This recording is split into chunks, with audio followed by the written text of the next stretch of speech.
Good afternoon. Got something for you employers today that you need to know. I've had a couple clients that have reached out about this same topic and did some research on it today. There's so many new things coming out every single day relative to this, the Families First Coronavirus Response Act and the Relief Act.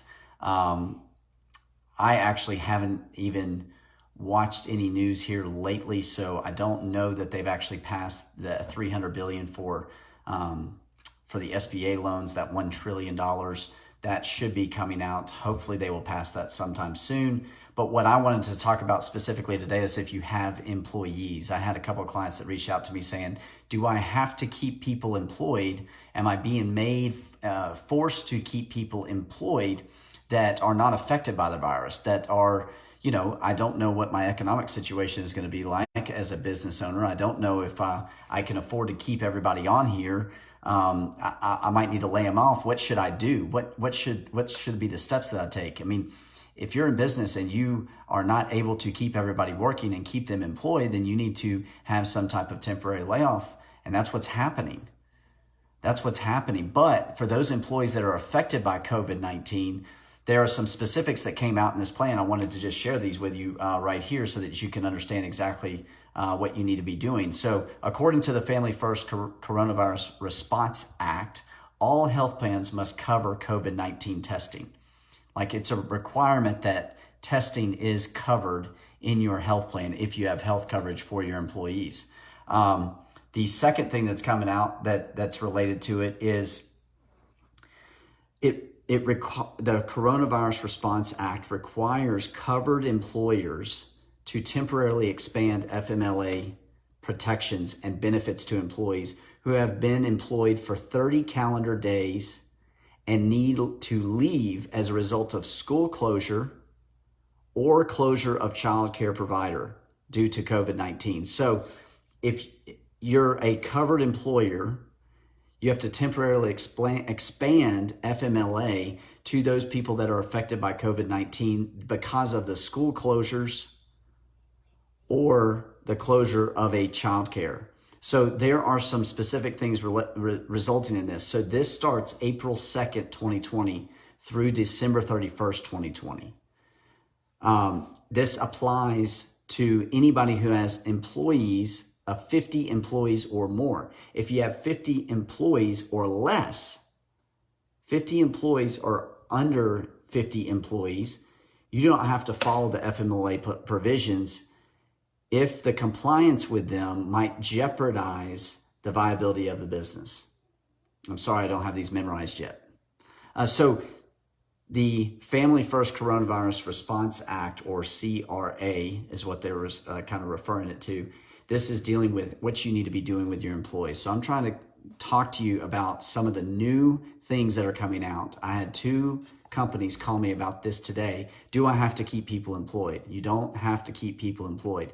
If they're affected by COVID-19, then they are going to provide you with some relief for maintaining employment for those employees.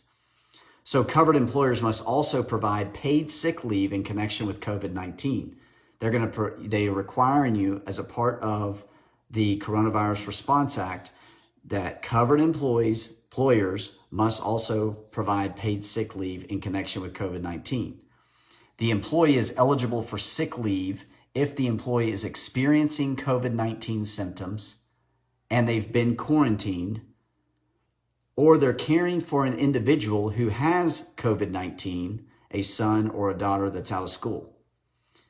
Employers also are required to provide 80 hours of sick leave to full-time employees. So this Coronavirus Response Act has all these different parts to it, and I'm just kind of talking about the different highlights. If you have employees, you need to be paying attention to this, especially employees that are affected by the COVID-19. If you have 50 or more employees. If you have under 50 employees, you don't have to abide by any of these rules at all if you don't want to. Now, most employers, like myself, you're going to want to keep your people. You want to take care of your people. You want to try to provide a living for your people all the time, no matter what the government tells you, No matter what they require of you, you want to take care of your people. That's a really good way to retain your workforce. But if you cannot, there are certain measures that you're going to have to take. That's what I told one employer today. I said, I mean, if you cannot afford to keep everybody on, you've got to let everybody off on temporary leave. I mean, it sucks. This is not something that anybody wants to do, wants to go through, wants to make the decision of. It's extremely difficult. As a business owner, though, you got to understand, you got to know these different requirements, and you've got to be able to make those tough decisions. You got to make the decision to keep your business going. And sometimes those different decisions that are very tough, the tough decisions, are the ones that will keep you alive, that will keep your business viable and will help you survive this time. Now, one other part of the Coronavirus Response Act is that for keeping these employees on that are affected by COVID-19 and by applying the FMLA expanded rules, they are going to provide you with a refundable payroll tax credit that's allowed for 100% of the wage payments made under that expanded FMLA.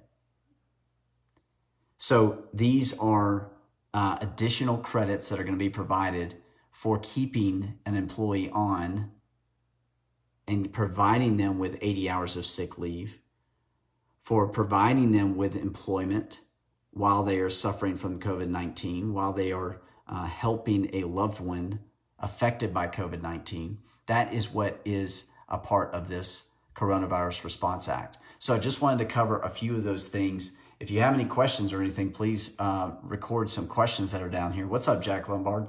But I'm trying to come to you with different parts of the Response Act, different parts of the Relief Act that's coming out, so that you can kind of have some real basic information, straightforward information that is going to help you understand what's going on with this Relief Act.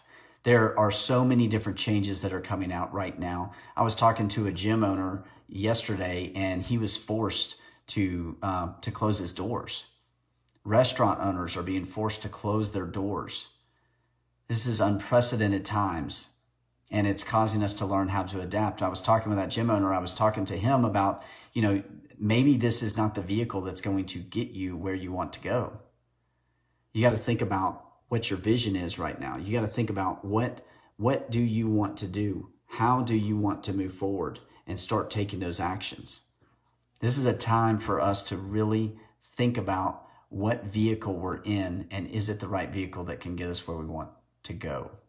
At the same time, he doesn't want to really stop what he's doing. He doesn't want to, he wants to continue training. I totally get that.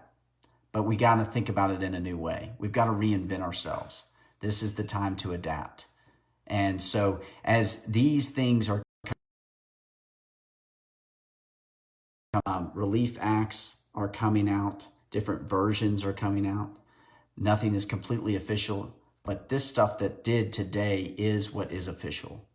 This is going to affect your employees. It affects business owners. Was getting calls a lot today about, what do I do with my employees now? What am I required to do? What am I not required to do?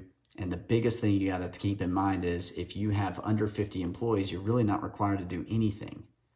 You don't have to abide by any of these rules. So it's really up to you and how much you want to retain your workforce. And it's important to retain your workforce during a time like this.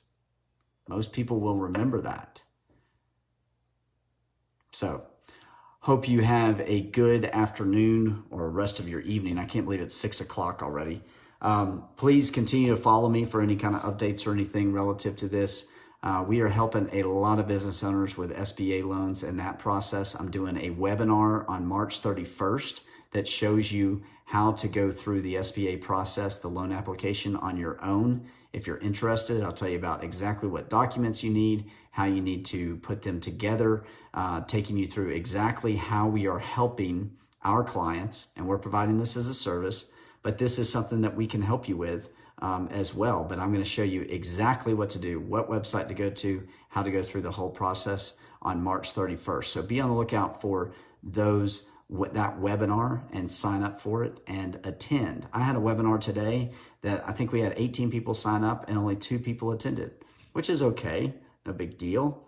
But if you're going to sign up for the webinar, attend. That's why I typically charge webinars, because if you pay for it, you'll probably show up. But if it's free, people usually just blow it off, because your attention goes to where you invest your time and your money.